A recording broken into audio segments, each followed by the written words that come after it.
माणसाच्या जगायला लागणाऱ्या मूलभूत गरजेचा विचार आपल्याकडे 3 शब्दामध्ये केला जातो.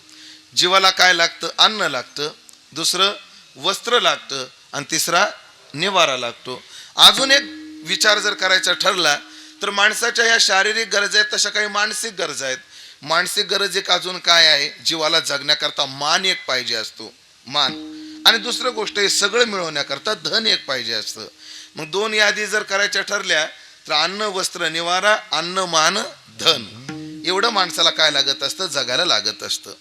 मला वाटतं तुकाराम महाराजासारखे साधू आणि आपलं जीवन आपण जर तपासलं तर या दोन्ही तेवढी तफावत आहे. जगायला लागणारं सगळं आमच्याकडे, त्याच्यातलं तुकोबाऱ्याकडे काहीच नाही. प्रमाणाने आणि युक्तीने उदाहरणाने बोलत राहू.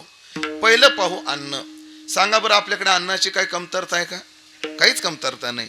2 वर्ष कामधंदे नव्हते पण उपाशी कोणी मेले का? मी महाराज लोका सगळं विचारतो, उपाशी मेलो का आपण? नाही. अन्नाची मुबलकता आहे, अन्न कमी नाही. मला वाटतं अजून वर्षभर जरी लॉकडाऊन पडलं, आता दगड घेऊन लागतील माग माझ्या तरी आपल्याला अन्न कमी पडणार नाही. अन्नाची आपल्याकडे काय आहे? मुबलकता आहे. अहो जाऊ द्या, हे लॉकडाऊन निमित्त सोडून द्या, पण मला तुम्हाला सगळ्यांना विचारायचंय, तुम्ही मोठ्या शहराच्या लगतची माणसं आहात, मी तुम्हाला जाहीर विचारतो, तुमच्यापैकी कोणाच्या कानावर ह्या 15 वर्षात असे एक वाक्य आलंय का? कसं? अमक्या अमक्याच्या बायकोला खायला न भेटल्यामुळे त्याची बायको मेली. आले का?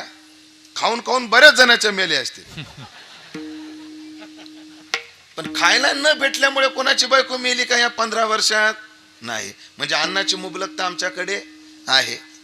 साधू संतांच्या जीवनात स्त्री एकी अन्ना न करिता मेली.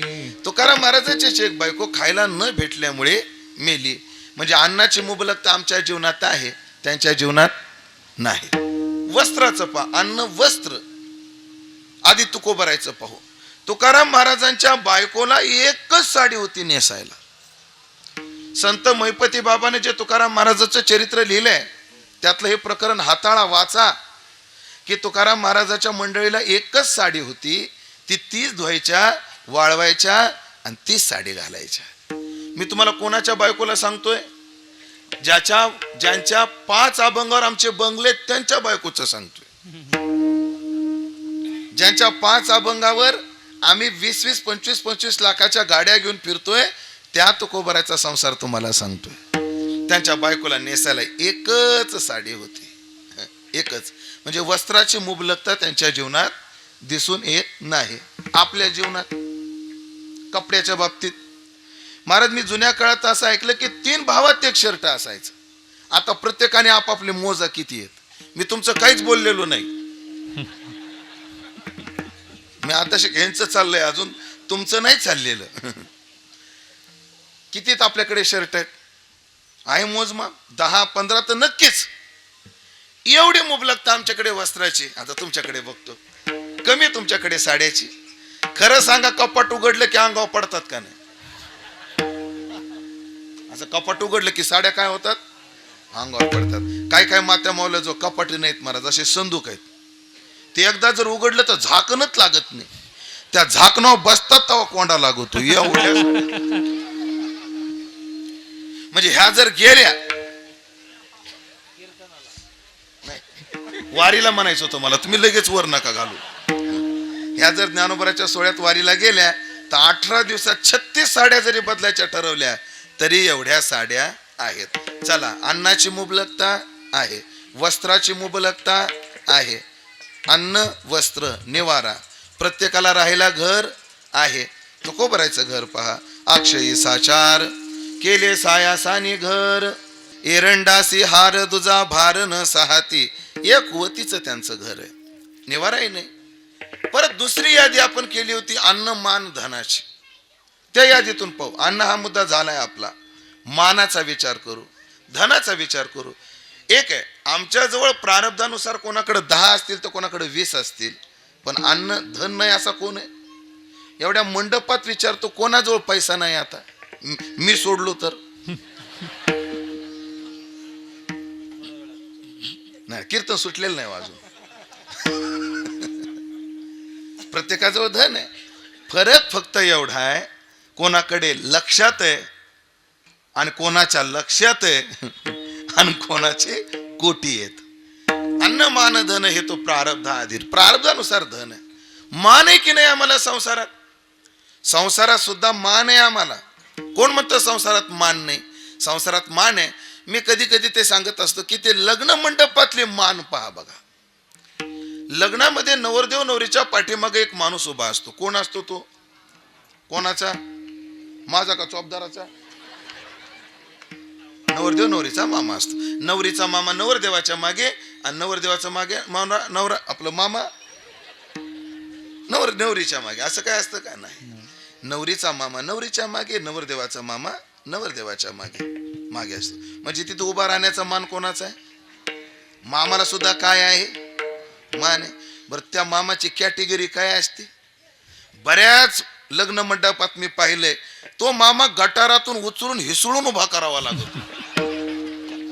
पण तसल्याही मामाला काय आहे संसारात? मान आहे. पहा, मान आहे. त्यानंतर ते लग्न लागायच्या आधी त्याला परण्या म्हणतात, काही भागात शेवंती म्हणतात, तुमच्याकडे काय म्हणतात मला माहित नाही. परण्या, नवरदेव परण्या निघत असतो नाही का? ते घोड्यावर गाढवाला बसून, नाही कसं गाढवावर कसं महाराज ते घोड्याला नाही, घोड्यावर नवरदेवाला. ते काय मला कधी कधी आठवत नाही शब्द, बाकी काय होत नाही. घोड्यावर बसून त्या आपलं काय हो नवरदेवाला. ते काय होतं कधी कधी माझ्या तोंडातून खरं निघूनच जातं. काय करू आता त्याला त्याला बसून नेलं जातं. आणि मग तो मारुतीच्या मंदिरात जातो, त्याची काय पूजा व्हायची ती होते. आणि तो जेव्हा परत लग्न मंडपात येतो तेव्हा त्याला ओवाळायला एक बाई पुढे जाते. ती कोण असते? मावळण असते, आत्या असते. म्हणजे तो ओवाळायचा मान कोणाला? म्हणजे आत्याला मान आहे की नाही? काय बरं, त्या आत्याची कॅटेगरी काय असते? बऱ्याच आत्यांची 100 रुपयाची समय आणते, 1,500च्या लुगड्याची वाट बघते.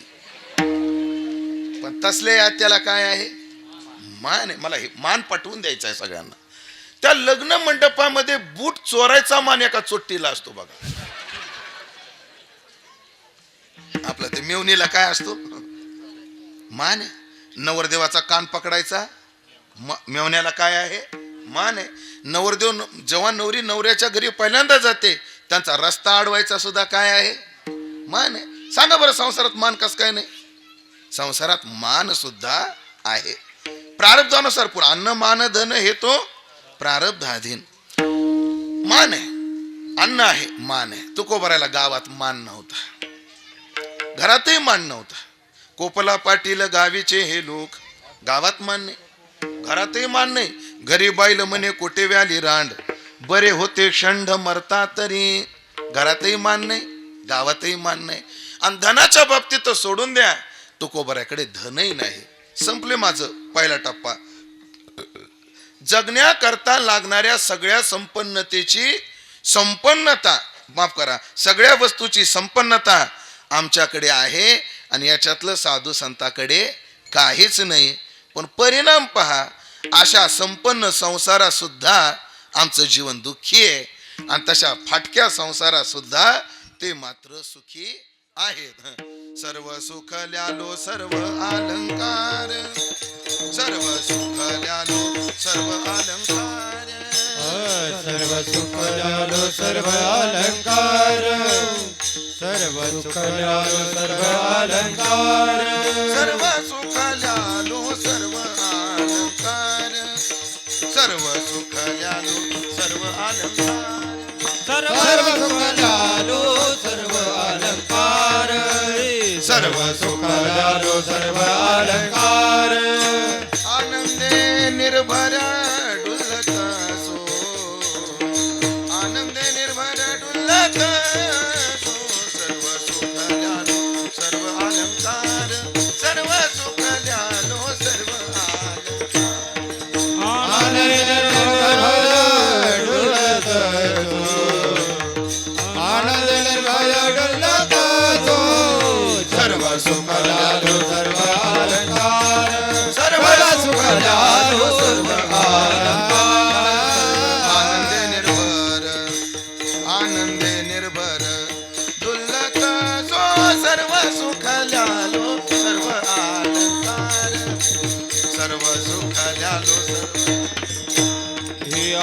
आनंदे निर्भर आनंदे निर्भर डुलत सो सर्व सुख जालो सर्व अलंकार सर्व सुख जालो सर्व अलंकार सर्व अलंकार सर्व सुखाले आलो. महाराज म्हणतात एकांगी सुखी नाहीत आम्ही, सर्वांगानं सुखी आहोत. खरं तर ती प्रमाणाची साखळी सांगण्याचा मला मुहावरे ना, ते किती सुखी आहेत. नुसते सरळ सरळ प्रमाण सांगतो. त्यांना झोपायला गादी कशाची? सुखाचीच. सुखाचे शेजारी पहुड येईन.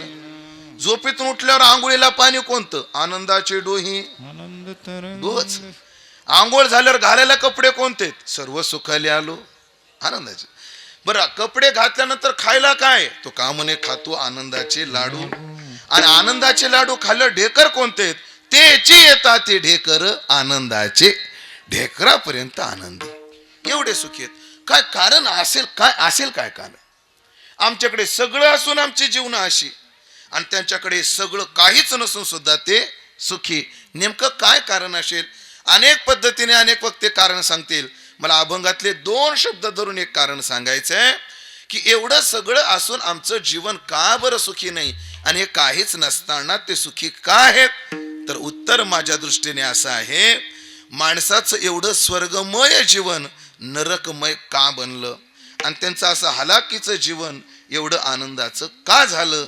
त्याचं एक कारण आहे, आमचं एवढं स्वर्गमय जीवन नरकमय जीवन फक्त 2 शब्दांनी बनवलंय. ते 2 शब्द आहेत चिंता आणि भीती. ह्या 2 शब्दांनी, चिंता आणि भीती. आम्हाला जगायची चिंता आहे आणि मरणाची भीती आहे.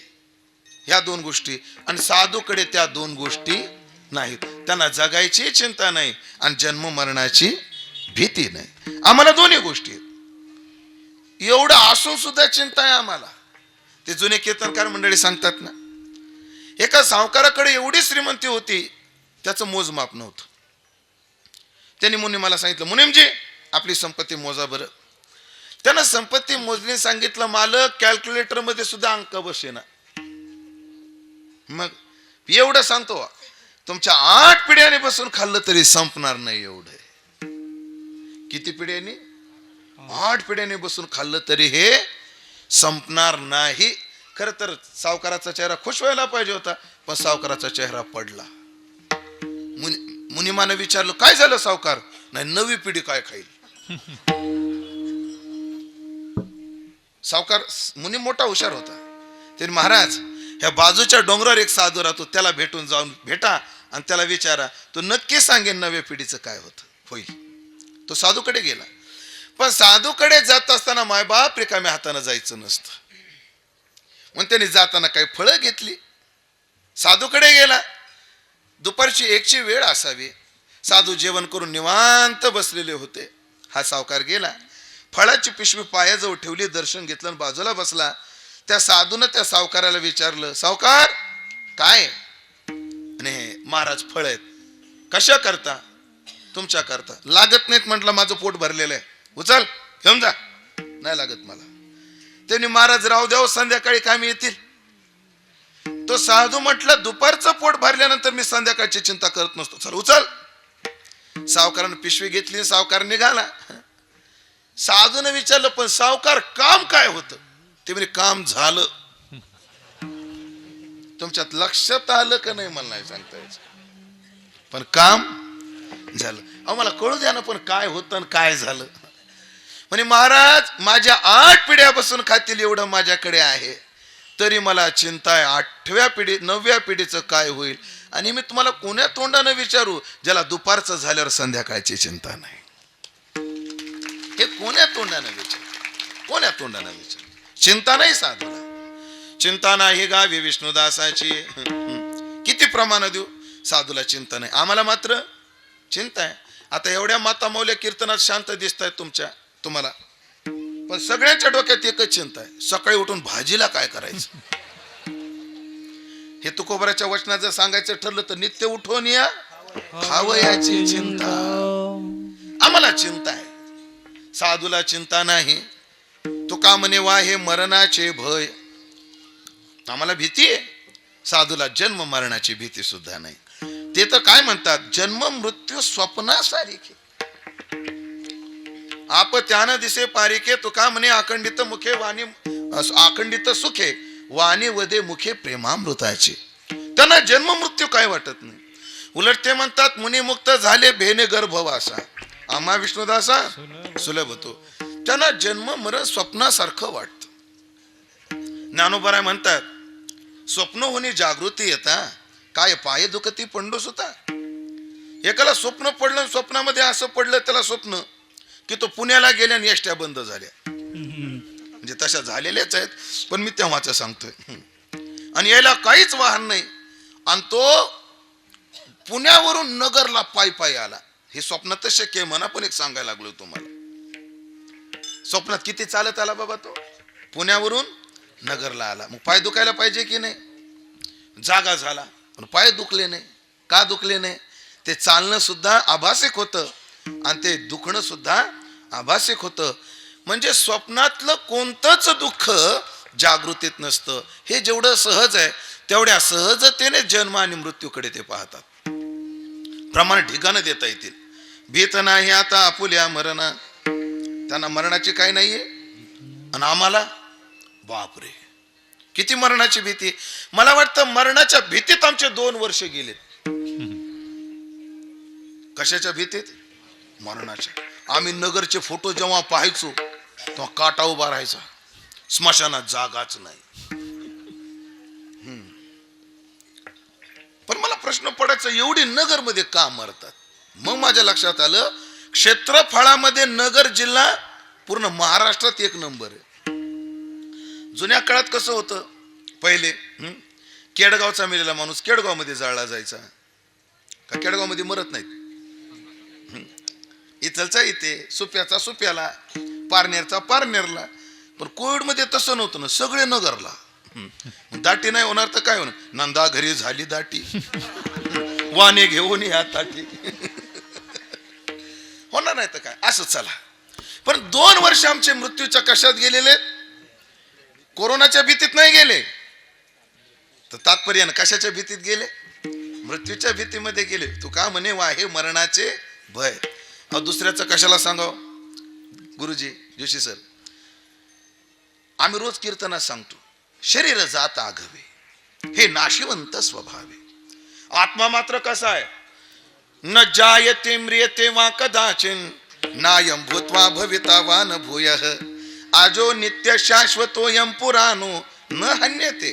आत्मस्वरूप न हन्यते. हन्यमाने शरीरे. हन्यमान शरीर आहे. शरीर मरत. अरे आत्म्याला मरण नाही. आत्मा आज आहे, अमर आहे.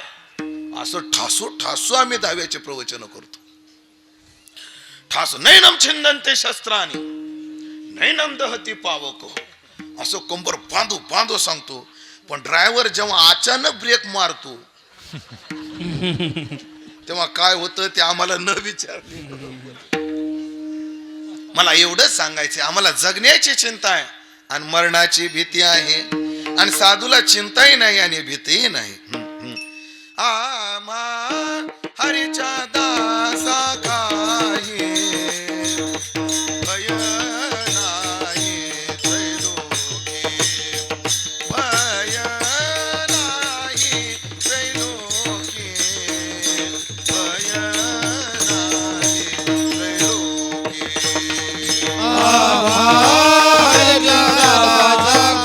सगळे बोलत जा भजनाचा आनंद.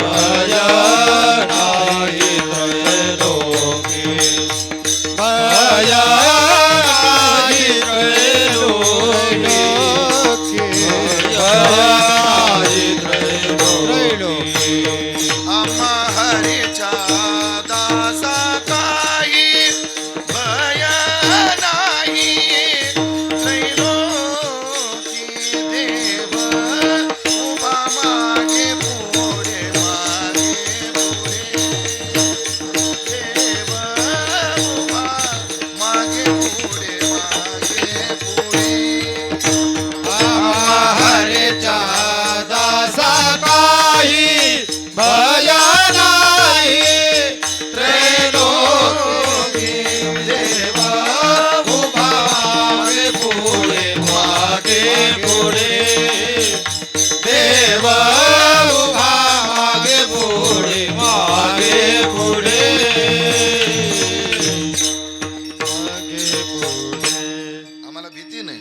आलेच्या दासा चिंता आगटे वार्ता.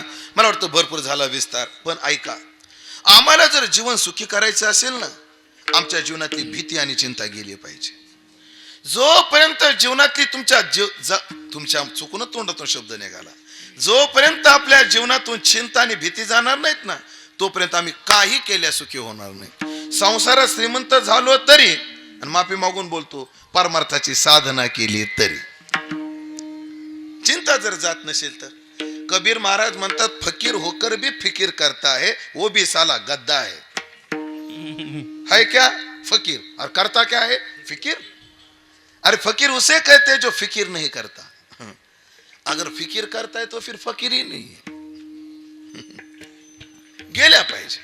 एक गोड छोटीशी कथा सांगतो, लक्षात येईल तुमच्या हा भाव, की जोपर्यंत आमच्या जीवनातली चिंता आणि भीती जाणार नाही, आम्ही काही केल्या आमचं जीवन सुखी बनणार नाही. एक गाव होतं, त्या गावात एक विहीर होती पाण्याची. एवढं मधुर पाणी, एवढं स्वच्छ पाणी, सगळं गाव त्या विहिरीचं पाणी पित होतं. पण एके दिवशी त्या गावामध्ये दोन कुत्र्याची भांडणं लागली, चार पायाच्या.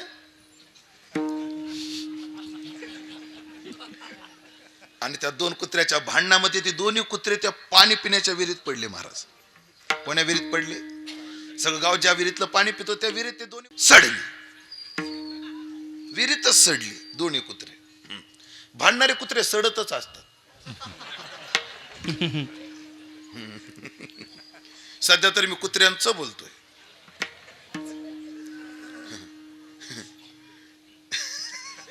असं चला, दोन्ही कुत्री सडली. आता गावात लोक पाणी प्यायला यायचे, पण पाण्याचा काय यायला लागला? दुर्गंध यायला लागला. गावातली पंच कमिटी बसली, अरे बाप, एवढं चांगलं आपल्या गावातलं पाणी, नाही वास कस काय येतो, काय केलं पाहिजे, या पाण्याचा वास जाण्याकरता काय केलं पाहिजे. सगळी पंचांची मिटिंग बसलेली. तेवढ्यात एकाने हात वर केला, सरपंच, ओ सरपंच, मी बोलू म्हणे. काय? त्या विहिरीत आत्तर टाकलं पाहिजे म्हणे, त्याच्याशिवाय वास जाणार नाही. लगेच एकानं गाडीला किक मारली, नगरमध्ये गेला. जेवढं अत्तर भेटल तेवढं, खस काय, चमेली काय, अजून मोगरा काय, केवडा काय, चार्ली म्हणतात बाबा. वारे वा, चार्ली चापली. अत्तरच नाव सांगायलो मी बी.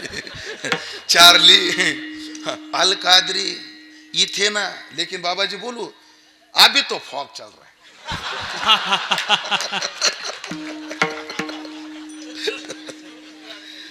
अत्तराच्या बाटल्या आणल्या आणि त्या विहिरीमध्ये टाकल्या. कशा करता? पाण्याचा वास जाण्यासाठी. 2 दिवस बरं वाटलं, पुन्हा वास यायला लागला. काय केलं पाहिजे? गावातली पुन्हा मीटिंग बसली. अरे करावं काय, अत्तर टाकून जमलं नाही. तेवढ्यात एक मला, त्या दिवशीच मला माहित होतं जाणार होतं, पण हे बोललं म्हणून मी काय बोललो नाही. म्हटलं, म्हणजे आता तू बोल, काय केलं पाहिजे. म्हणजे आपल्या पाण्याला पाप झाले, पापी झाले पाणी, त्याला स्वच्छ करण्याकरता पवित्र तीर्थाचं पाणी टाकलं पाहिजे. लगेच एकाला आळंदीला पाठवलं, ते इंद्रायणीचं पाणी घेऊन आला. एकाला पंढरपूरला पाठवलं, एकाला अयोध्येला शर्यू, एकाला काशीला, एकाला नर्मदेला, आपलं ओंकारेश्वरला, एकाला नगरला.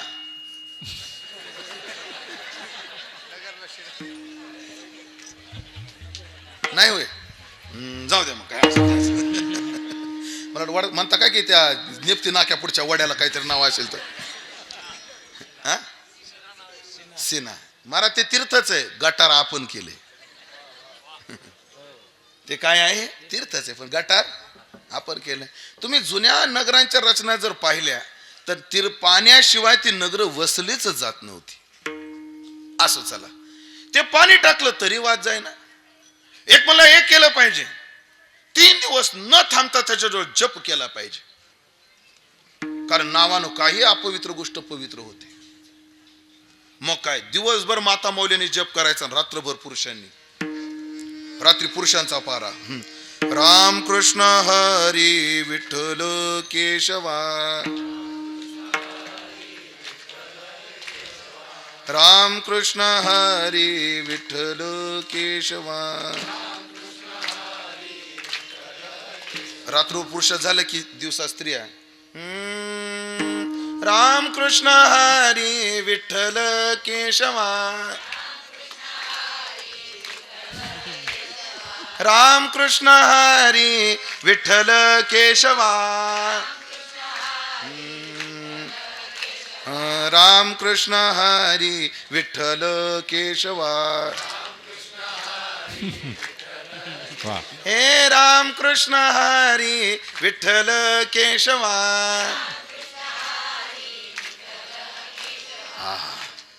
काय सुरेल माणसं आहे तो, लय सुरेल श्रोते आहेत बा. लता दिदीच्या वर्ष श्राद्धाला तुमचंच गायन. तारीख रिकामी नाही म्हणू नका बरं. त्या दिवशी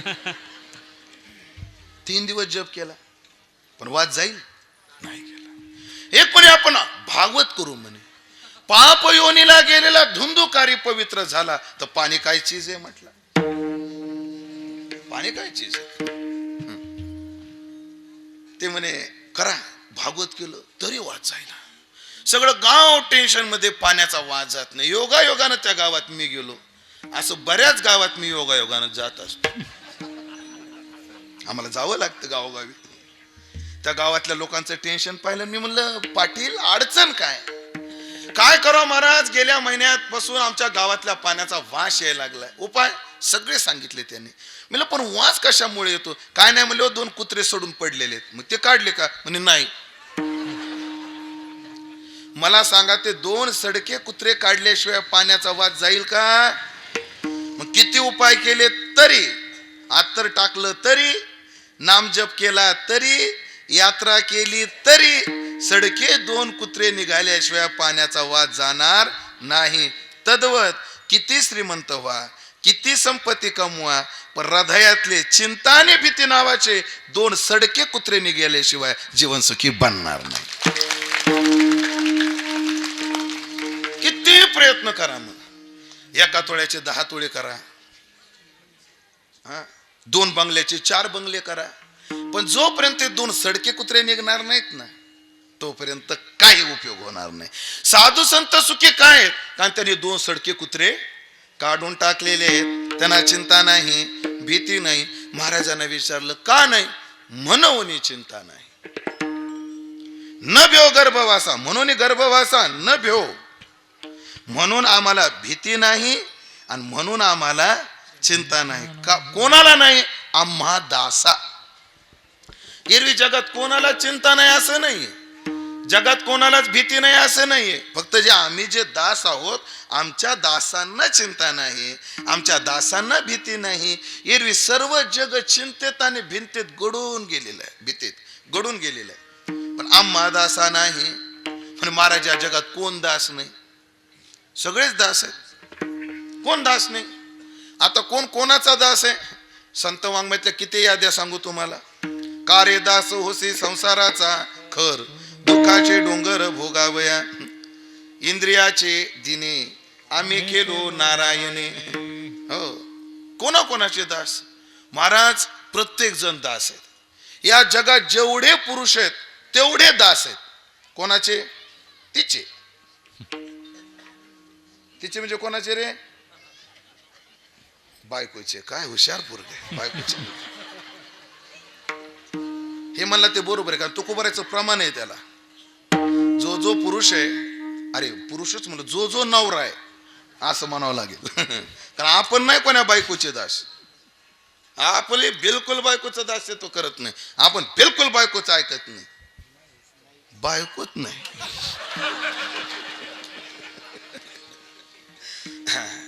तुकोबाराचं प्रमाण आहे का. आधी शब्द सांगतो म्हणजे ते प्रमाण म्हणायला आपल्याला आनंद येईल. तुम्ही बी आनंद लुटायचा आहे भजनाचा.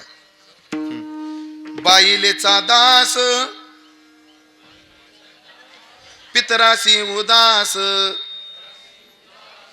सगळ्यांनी म्हणायचं बाईलेचा दास पितरासी उदास. भीक भिकाऱ्यास नये दारा. भीक भिकाऱ्यास नये दारा. आता ऐका प्रमाण चालीत म्हणून. बाईलेचा दास पितरासी उदास. बाईलेचा दास पितरासी उदास. बाईलेचा दास पितरासी उदास बाईलेचा दास पितरासी उदास बाईलेचा दास पितराशी उदास बाईलेचा दास पितराशी उदास बाईलेचा दास पितरासी उदास बाईलेचा दास पितरासी उदास भीक भिकाऱ्यास नये दारा भीक भिकाऱ्यास नये दारा तुंका तुंकारे त्याच्या तोंडावरे तुंका तुंकारे त्याच्या तोंडावरे भीक भिकाऱ्यास नये दारा भीक भिकाऱ्यास नये दारा तुंका तुंकारे त्याच्या तोंडावरे टाळ जोरात वाजवा. तुंका तुंकारे त्याच्या तोंडावर ए भीक भिकाऱ्यास नये दारा तुमका तुमकारे त्याच्या तोंडावरी तुमका तुमकारे त्याच्या तोंडावरी भीक भिकाऱ्यास नये दारा तुंका तुंकारे त्याच्या तोंडावर तुंका तुंकारे त्याच्या तोंडावर